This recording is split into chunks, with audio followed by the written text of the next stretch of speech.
लक्ष्मी का अपने घर में पूरा दबदबा था। हिटलर की तरह वो सारा काम अपने पति और बेटे से करवाती। धीरे धीरे उसके पति की तबीयत खराब रहने लगी।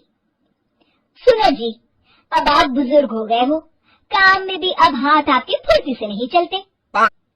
अरे भाग्यवान, भगवान से डर, तुझसे मैंने शादी अपने इकलौते बेटे के अच्छे पालन पोषण के लिए की थी, लेकिन तूने तो उसका बेड़ा गर्क कर दिया। मैंने क्या किया? पढ़ाया लिखाया, अब नौकरी नहीं लग रही तो मैं कैसे जिम्मेदार होगी? अब घर में बैठकर रोटी तोड़ रहा था तो मैंने कहा काम ही कर ले। एक तो भला करो और ऊपर से बातें सुनो। तभी सारंग वहां आ जाता है। बहुत भूख लगी है माँ, कुछ खाने को दे दो।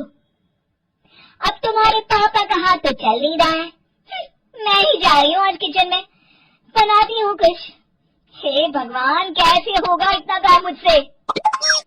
लक्ष्मी किचन में काम कर रही होती है कि तभी अचानक उसे आइडिया आता है।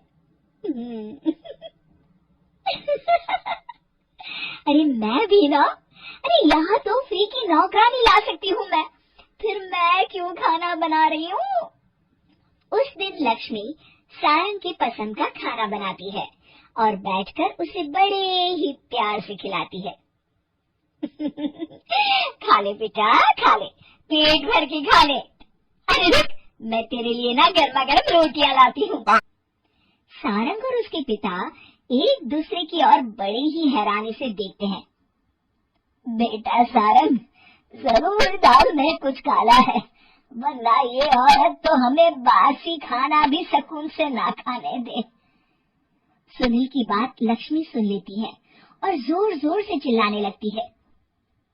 अरे हाँ, भलाई का तो समाना ही नहीं रहा। एक तो आग में खुद को जलाकर तुम लोगों के लिए खाना बना रही हूँ और ऊपर से तुम्हें दाल काली लग रही है। अरे माँ, पिताजी का ये मतलब नहीं था, तुम बुरा मत मानो। अरे हाँ बेटा, तू कहता है तो मान लेती हूँ। लक्ष्मी सारंग के पास बड़ी ही प्यार से बैठ जाती है और फिर कहती है, बेटा मैंने ना तेरी शादी करने की सोच ली है, अब तेरे पिताजी के हाथ भी नहीं चलते, तो सोच रही हूँ तेरे लिए बीवी ले आऊं। अब पता नहीं ना मैं भी कब मर जाऊं। अब ऐसे भाग्य भी कहाँ है हमारे। क्या कहा? अरे हाँ हाँ, तुम तो चाहती ही हो कि मैं मर जाऊं, लेकिन मैं अपनी प्यारी बहू का चेहरा देखे बिना नहीं मरूंगी। हाँ माँ, शादी तो मैं कर लूं, लेकिन मैं नौकरी नहीं करता, फिर कोई क्यों देगा मुझे अपनी बेटी? अरे क्यों नहीं देगा बेटी? इतना बड़ा घर, खेल खलियान है, किस चीज की कमी है हमारे पास? जो आएगी राज करेगी, राज। हम तो ना कर पाए राज, ये बोलो कि एक और नौकर तुम्हारे पास आ जाएगा। मैं कहती हूँ चुप हो जाओ। अरे खुद के घर का खाना बनाएगी तो क्या नौकरानी हो जाएगी? अब तुमसे तो किचन का काम होता नहीं, तो कोई तो करेगा ना। ठीक है माँ, तुम जैसा सही समझो बस। अब मेरी एक शर्त है, लड़की जो भी हो वो दिखने में कैसी भी हो या कहीं की भी हो, बस पढ़ी लिखी होनी चाहिए।